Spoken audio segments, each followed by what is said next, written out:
up, everybody? Welcome back to another episode of Study Hall here on UFSU University. My name's Tam, and I'm joined by Michael. I am Jeff. What Study Hall is for the unenrolled. We've taken a bunch of your guys' UFS topics, as well as some of our own. We sit down and we discuss them for your amusement, entertainment, and knowledge. As my loyal viewers, as the student body might know, I'm sitting in the wrong spot. Normally I'm sitting in the middle having a conversation, but today we're going to be doing something a little bit different, as opposed to 4 topics broken out day by day, which you can only find on youtube.com/UFS University. What we're going to do is we're actually just going to do a long-form podcast, and we might break it out, we might not. Tyler hasn't decided who's our editor. He hasn't decided what to do yet. So the point of this is you're fairly new.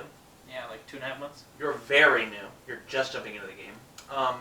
And there are plenty of people with the announcement of Yu Yu Hakusho who are going to be jumping in. And so the thing that I want to talk about is, as a new player, what questions do you have? As an experienced player, what can I answer? And then vice versa, what advice does a veteran player have to a new player getting into the game?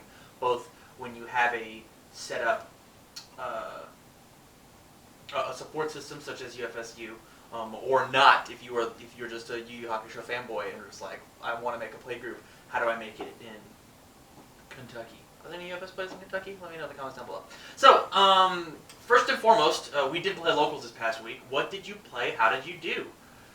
Well, I played Evil, Torn Loose, 1 dot, obviously. New 7th class character. Yeah. It was fine. I got steamrolled by Scorpion. What's cheeky about your deck? Why change the deck? I wanted to try a different symbol because I wanted to see how bad I wanted Revoke in my deck. And then I wanted to try the Alloraphobia Call the Dreamlands. I was splashing that. That was neat. And then I also really wanted to play Syndicate Slice because I just used my hero power. Alright, this is a 4 high for 8 with 3 high. Well, first the foundation I was playing to give it a speed. Oh yeah. But yeah, like a 3 high for 8. If you block it, I draw a card, and my deck benefits from drawing a lot of cards. So. And it ignores progressive asterisks. Ignores progressive for the next one. So that means whenever you do add in the character card, if you can't instantly get rid of it, your fog blankets are still on 6s. Yeah. Or still on 5s, excuse me, because of the +1. I wanted to know what it felt like to have the perfect foundation base. Yeah. Right, because Evil's got everything, and then I also got to try this really cool interaction between Confronting Jeddah and Bargeist Fang. Yes. So you can have a 8 speed, 13 damage throw, gauge 3 that can't be blocked by character cards. Jeff, what Confronting Jeddah says is this attack gets plus or minus damage equal to the difference in its current speed and its starting speed. So if you can give something +3 speed, you can give it +3 damage. Or conversely, if your opponent gives it +5 speed, you can go, well, I'll give that -5 damage. It's really cool on multiples because multiples printed speed is 0.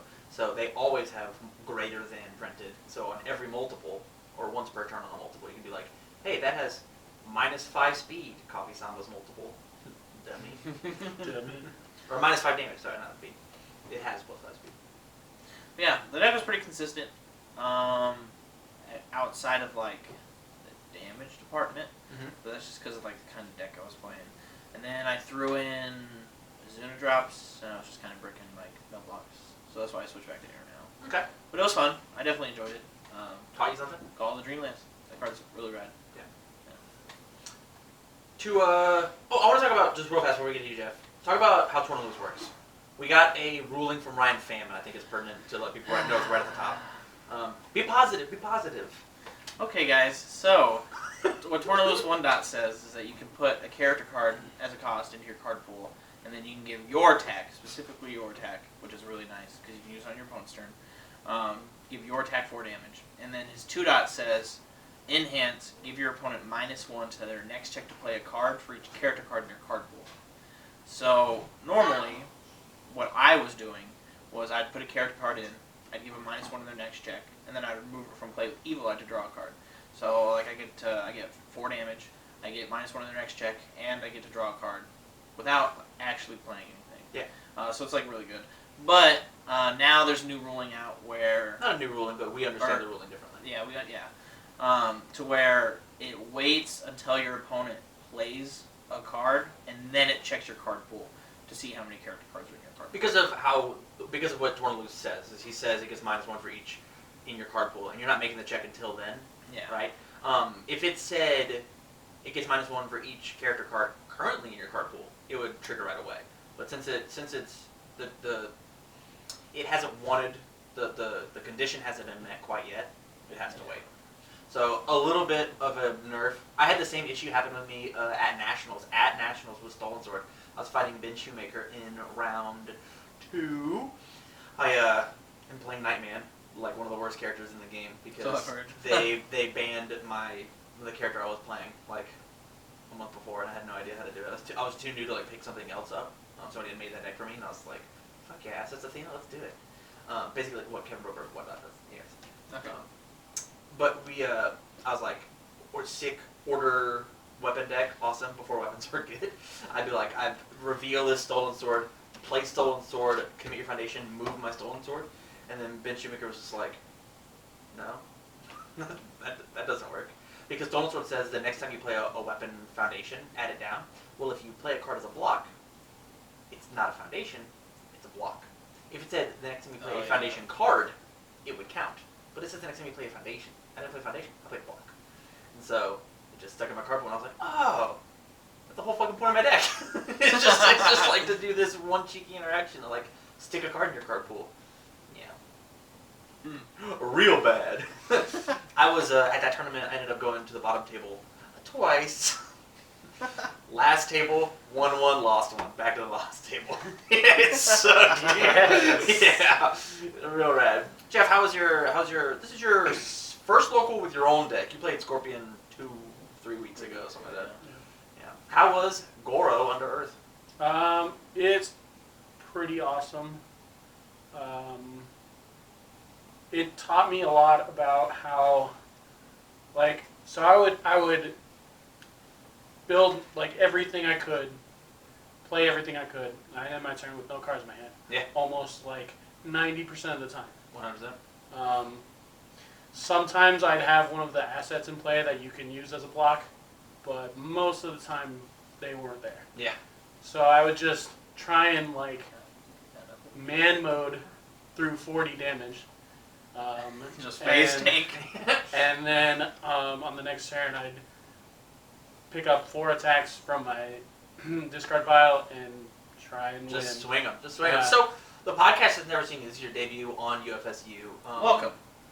Yeah, what up? Give us a little bit of your history. I played Scorpion. I did fine. Give me a little bit of your history. I come from. I played a lot of Yu-Gi-Oh! And had pretty good success at that. And then, so that's my card game knowledge. And that's about it. Yeah. You got a little bit into Dragon Ball Super as well, yeah? Yeah. You play Hearthstone a bunch. Yeah. It's like you're no slouch when it comes to card games, mechanics, and learning that. Mm-hmm. Just to reiterate, just to go, this is going to be like a big conversational podcast, so there's no like big overarching question. It's just going to be truly a conversation for. I've got a timer. My goal is to try and hit this for like an hour, and just talking to you guys. So, how do you like UFS so far? Like both of you, as somebody who's played for a month, been to a major, been to a PTC, and somebody who has played 2 locals. How's UFS in comparison to other card games? It's very unique in the sense of every time you play a card, you lose a card. Yeah. And every single time you're playing a card, you're getting one step closer to like decking out. And like in certain games, like that's not really like a factor, like a true like factor. But How many times have you decked out? How many times have I decked out? Yeah. I've decked out probably like 3 or 4 times. They've all been with Lord Raptor. Okay. But you remove your cards as cost. That's kind of a scary Expected. thing with fire, honestly. Yeah. Yeah, you're gonna learn that when we make this deck tonight.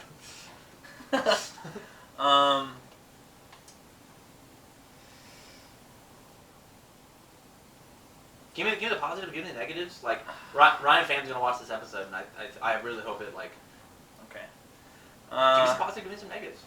So something that I like about UFS is how like I don't know, like how homey and like the community feels. So good. And like everyone's like cool with each other, right? Yeah. But like at Yu-Gi-Oh, there's like literally thousands of players that like show up to tournaments, and like there's people that just like hate each other's guts like crazy. And then you get those people that are like super snarky and stuff like that. But like a lot of the people I've played against and the few people I have met are like relatively nice people. Not saying that we don't have our beefs, but like everybody's like real chill about it. Yeah. Like there's nobody's trying to like steal shit from each other, or nobody's trying to. Right. Like I don't have to like clench my backpack and have my hands in my pocket every time I'm going to like a UFS tournament. Like like for a Yu-Gi-Oh tournament, like I so like do bag watch my checks and shit. backpack. Like, hey, where'd you get this deck? Like, that definitely see people get stopped. Yeah. Entering leaving venues. I like the card art like for this game a lot. Yeah. Just like seeing like different characters like beat the crap out of each other. Yeah. I think that's really cool. That one's like kind of but I like how different like the game operates, like in the sense of like the keywords and then like momentum. Yeah, we're certainly going to get into that Yeah. in this podcast. That's something I really want to get to. Jeff, do you have anything to add? Like, what do you like? What do you not like? Like you're like you're barely a month in, right? If you can. I mean, yeah. So I mean, I don't know. These viewpoints might be a little wrong, or like. If you're having them and you're being vocal, then they're having and not being vocal, right? Right. So the only thing I can kind of see is that like, so a big problem for me with Yu-Gi-Oh, kind of was that like the power creep. Yeah. Was insane. Yeah. I can tell there's like a little bit of a power creep in UFS, but not like nearly as much. It's not overwhelming. So it's really interesting because like you're at the not the end of the roller coaster ride, but you're certainly not at the apex.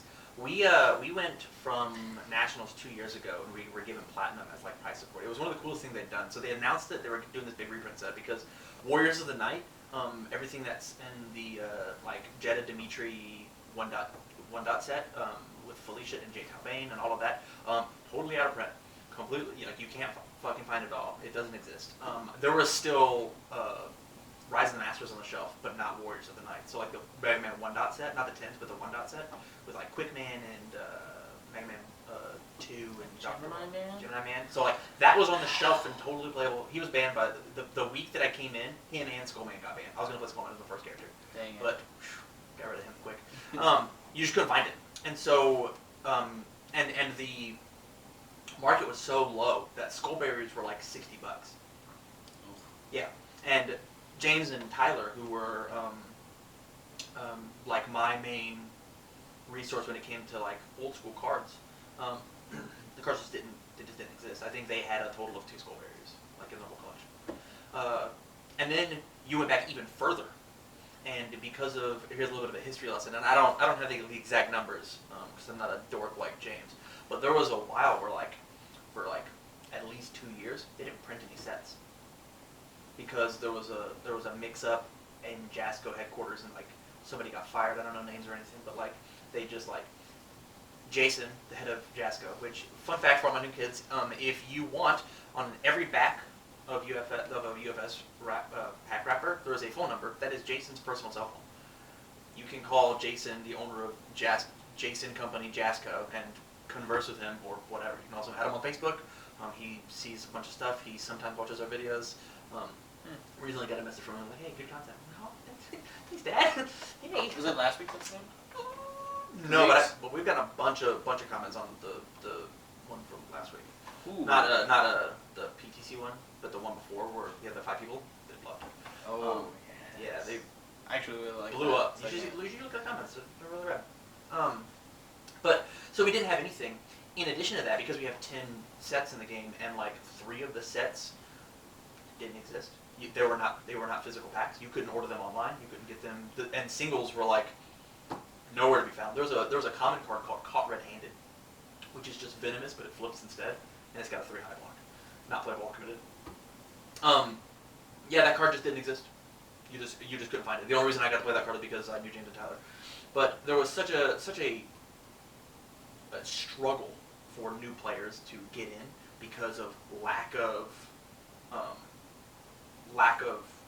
product. Like, if you wanted to play Athena, you would have to shell out $40 for a character card because they used to make some characters ultra rares. Oh wow! Yeah, like you guys have come in at the perfect time for UFS, honestly. And so you've got this this issue with what the fuck am I saying? You've got this issue with like product not existing until you get all the way up to platinum, and then we see the Dimitri reprint, the Whittle reprint, you see Woodman's Leaf Shield and you go, what the fuck? Woodman. Woodman at one point was like top 5 character in the game. And you're just like, this character's insane. He gets to block forever. He builds one down for free and gets to lift it. What if that was attack and I gotta kill you later? How does lift the attack? Holy shit, this is nuts. Attack for +3 damage? That's crazy. Commit for my kids. Commit for +3 damage? That's nuts. And we were like living in this like pre-Bebop world where like Steel Res was not a fair card. Actually, I still don't think Steel Res is fair. I would like you to compare Steel Res and Missile Launcher right now and tell me, or Steel Res and Coffee Samba, and tell me which is the fair card or not, okay? You got Coffee Samba. Right, and you've got and Steel Res. We got Steel Res. Right. I Like mean, Steel Res is fine. You're like, oh man, you okay, you got me. You drew 3, whatever. But like before, it was just like, God fucking damn it, you played 5 attacks in your turn. This is insane. Yeah. And that's just like that was the thing that just didn't happen. Like if you played 5 attacks, we were both in deadlock for sure. For sure. Or you were playing something that discarded cards from your card pool, like the air symbol, like Proto Man. Proto Man was played stuff that did that. And then you got over this hill of Bebop, and there was 9 characters in that set, 8 characters. And diversity was a bloodbath because every character in Bebop is better than everything else. You have 9 characters in a game that says in top 16 you have to have 16 diverse characters, and every Bebop character except for 1 I think got in. I think it was like Ed 9. It was like the only character that just didn't get it because Ed 9 is a little pigeon-held when it comes to their support. But like Ed 9's still nutty, and every card inside of Ed 9's kit is better than every card that was printed before. And so like there was the Bebop meta. So the team asset that UFSU won with Chris Nixon, Dylan Bauman, and Richard Sobota, I think I'm saying his name right. Sobota. Their team name, their team comp was Spike 1, Spike 2 Vicious. And their team name was Welcome to Bebop. And they went and they swept the whole tournament. And the people that they fought were 3 Bebop characters. It was like Spike, 2, Jet, and Faye or some shit. Like it was 3 Bebop characters. That event we had James run a Dimitri 2-dot deck, and it was really cool and really rad, and every time he fought a Bebop character, he lost. And so it was me playing Faye and Tyler playing Spike 2 that were trying to carry the team. And it just, you either played Bebop or you lost. And it was insane. Mad Perot was like arguably the best character in the game at the time, because Punch and Judies were not fair. Jet, like there just weren't answers. And so you guys are a couple of sets past. Every character that is right now, like you've got your stinkers like Morrigan and Chun-Li and Aaron Black.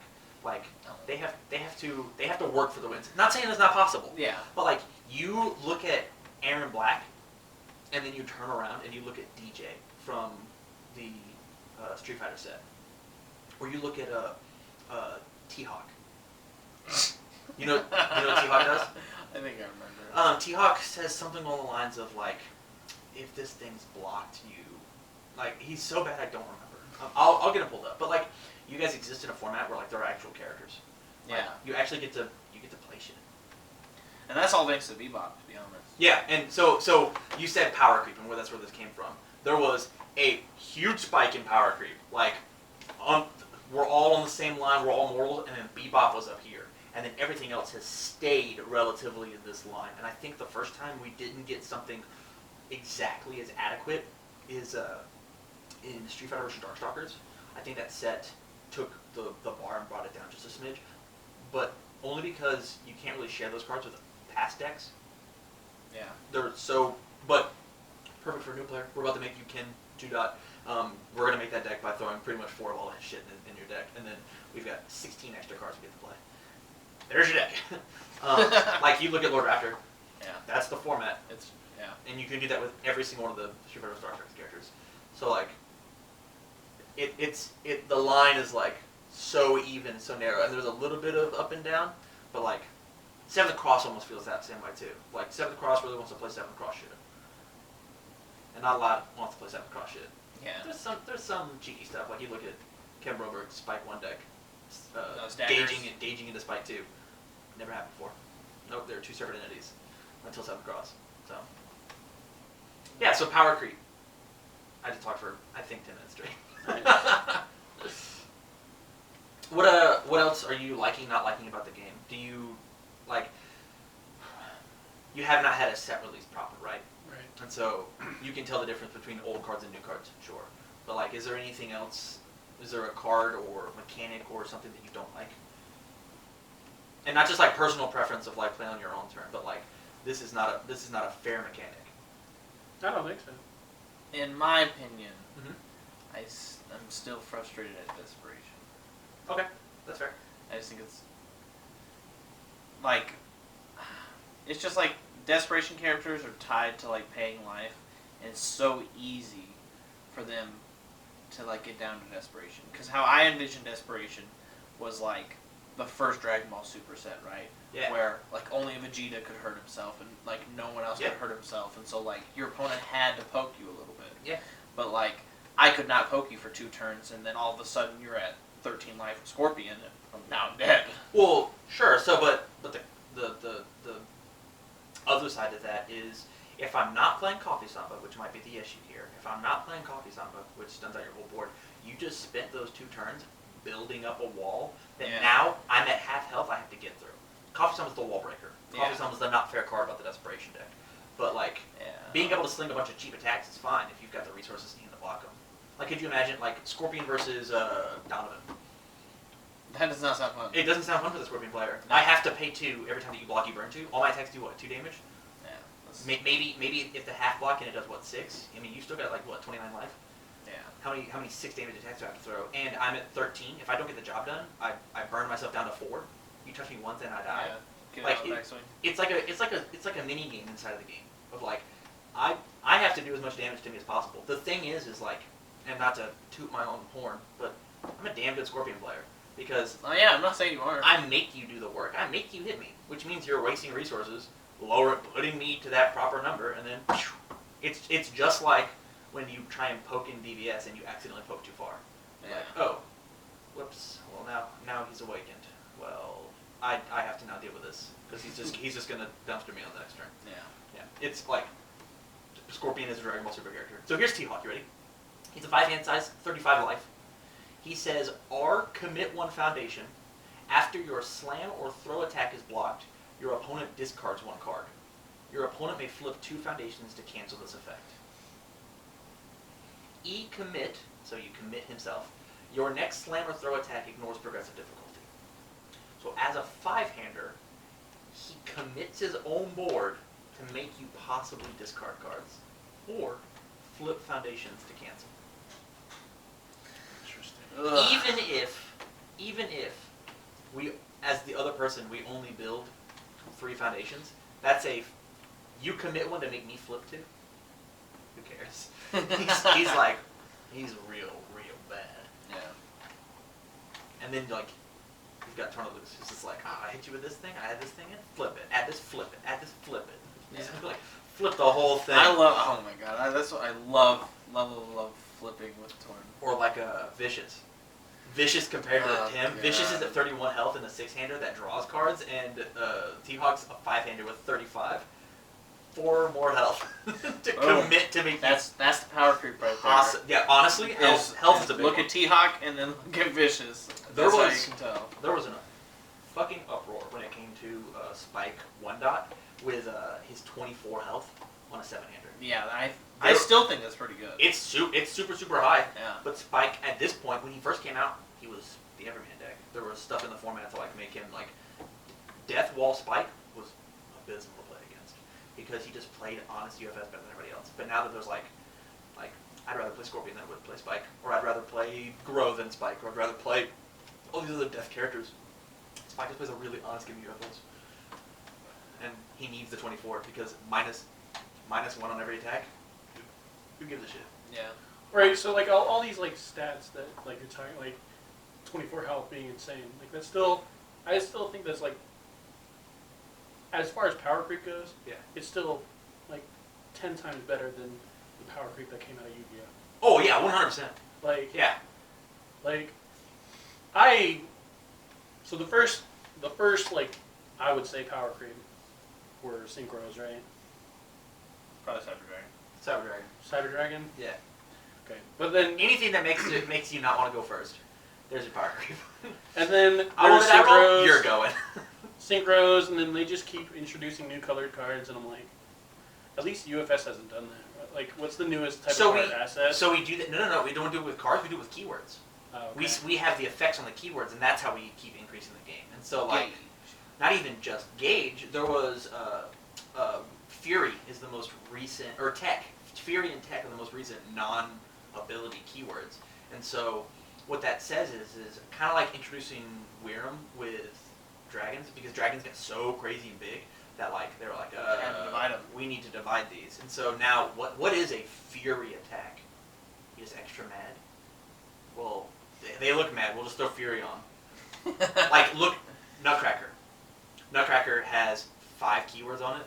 It's got Breaker, EX, Punch, Slam, Charge, I think. It might have Charge, I don't remember. Sounds right. But yeah. Nutcracker definitely deserves Breaker. Yeah.